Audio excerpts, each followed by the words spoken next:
Сіз таңертең оянғанда жастығыңыздың су болып қалғанын байқадыңыз ба? Көп адам бұл жағдайдан ұялады немесе оған мән бермейді. Алайда халық арасында бұл іштегі құрттардың белгісі деп есептелінеді. Шын мәнінде солай ма?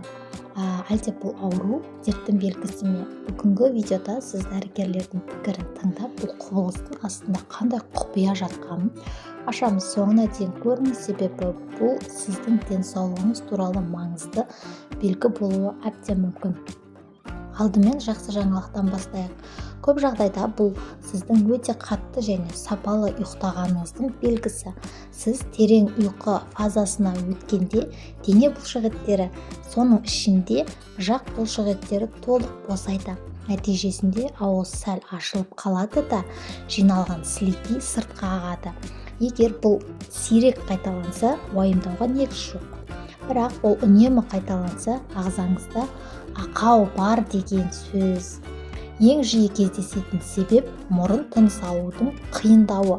Егер сізде созылмалы гайморит, ринит немесе аллергия болса, ұйқы кезінде мұрын ісініп, ауа өтпей қалады. Ағза амалсыздан ауызбен тыныс алуға көшеді.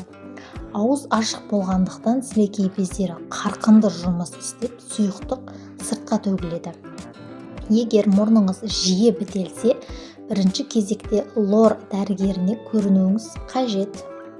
Екінші себеп асқазандағы мәселелер. Егер асқазан қышқылдығы жоғары болса, немесе сізде гастрит белгілері болса, ағза қышқылды бейтараптандыру үшін сілекейді көп бөледі. Әсіресе ұйықтар алдында тойып тамақ ішу бұл процесті одан ары қоздырады. Егер сілекей ағумен бірге кекіру немесе асқазанда ауырлық болса, гастроэнтеролог маманның көмегі сізге қажет болады. Халық арасында ауыздан су ақса ішінде құрт бар деген пікір өте танымал. Дәрігерлер бұған қалай қарайды? Кейбір паразиттер ағзаны улап, сілекейдің көп бөлінуіне әкелуі әбден мүмкін. Бірақ бұл жалғыз себеп емес. Дегенмен, егер бұл белгімен бірге тіс қайрау байқалса, анализ тапсырып тексерілген артық етпейді. Тіс аурулары қызыл еттің қабынуы немесе стоматит те сілекейдің көп бөлінуіне әкеледі. Сондай-ақ қатты стресс, жүйке жүйесінің шаршауы немесе кейбір дәрілік препараттарды қабылдау сілекей бездерінің жұмысын бұзуы мүмкін. Егер сіз соңғы кездері қатты уайымдап жүрсеңіз, бұл сіздің жүйкеңіздің берген сигналы болуы әбден мүмкін.